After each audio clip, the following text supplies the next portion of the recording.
ин навор моҳи декабри соли 2019 дар Узбекистон сабт шудааст. Алексей Гаршин, муаллифи видео ва фаъоли сиёсӣ аз Тошканд, ҳамроҳ бо дӯсташ ба ҷустуҷӯи Бӯстонсарои кӯҳистонӣ ва махфии президенти Узбекистон баромаданд. вай аз шикорчиён шунида буд, ки дар ин минтақа барои президент як қасри боҳашамате сохта шудааст. Президент Шавкат Мирзиёевро дар ин кишвар мардум падари мо ҳам меноманд. бо расидан ба як постгоҳ мошини Гаршин ва дӯсташро посбонон манъ карданд ва гуфтанд онҳо бо роҳи дуруст омаданд, аммо дигар наметавонанд сафарро идома диҳанд. ҳаракат дар идомаи роҳ манъ будааст. Я вам сейчас в лоб скажу. Да. Вот эта территория охраняется для чего? Там внутри горы. Там дача есть. 25 километров отсюда, 30 минимум до Мы Шавасая. слышали. Дача нашего уважаемого президента. До Шавасая. ин навори суҳбат дар мавзеъ дар шарқи Узбекистон сабт шудааст. як сол пеш аз ин навор дар моҳи октябри соли 2018 дар як видеои дигаре дида мешуд, ки дар ин минтақа роҳу биноҳои истиқоматиро оҷилан таъмир доранд.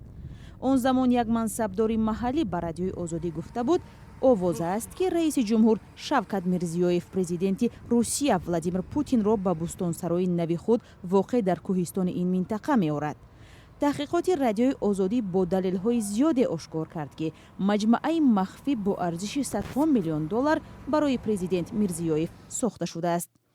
агар бо истифода аз харитаи Google роҳро дар ин минтақа идома диҳем, баъд аз постгоҳ то расидан ба истироҳатгоҳи махфӣ, постгоҳ ё роҳҳои дигареро мебинед, ки низ таҳти назоратанд. дар ин ҷо иморате бо майдонҳои ҳавоӣ барои чархбол ва боғҳои ободу зебо дида мешаванд. вале аз ин ҷо ягон акс нест. сохтмончиёне, ки он ҷо кор мекунанд, ба радиои озодӣ гуфтанд, ҳангоми ворид шудан ба ин макон телефонҳои онҳоро аз дасташон гирифтаанд.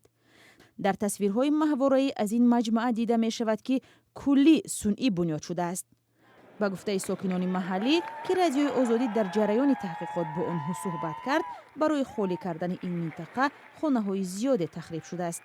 Мирзиёев соли 2016 ба сари қудрат омад ва ба он ишора карда буд, ки ба фарқ аз раиси ҷумҳури худкома Ислом Каримов давлатдории бозу озод хоҳад дошт.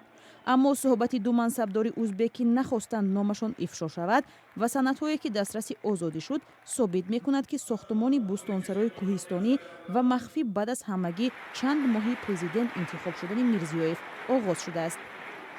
моҳи ноябри соли 2020 фаъоли сиёсӣ Алексей Гаршин, ки талош кард макони бунёди Бӯстонсарои махфии президентро пайдо ва ошкор кунад, ба намояндаи ширкати давлатии роҳи оҳан Узбекистон Темир Юларӣ тамос гирифт. тарҳи сохтмони Бӯстонсаро таҳти назорати ҳамин ширкат буд. мансабдор худро танҳо Тулғунхоҷаев муаррифӣ кард. Так, то есть вы заказчик? یعنی شما این طرح را فرمایش دادید؟ بله. ارزشش چند بود؟ چطور میتوانم این معلومات را پیدا کنم؟ مبلغ افشا نمی شود. این مالکیت در اساس سند اس ساخته شده است. من چیزی نمیفهمم. Объект построен под гриф, соответствует документам под грифом секретно.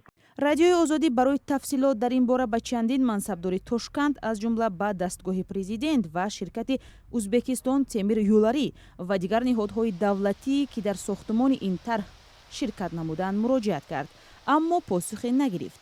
ишораҳое ҳаст, ки як чунин маҷмаъаи дигар дар минтақаи шарқи Узбекистон пинҳон аст. парвоз дар ин минтақа комилан манъ аст.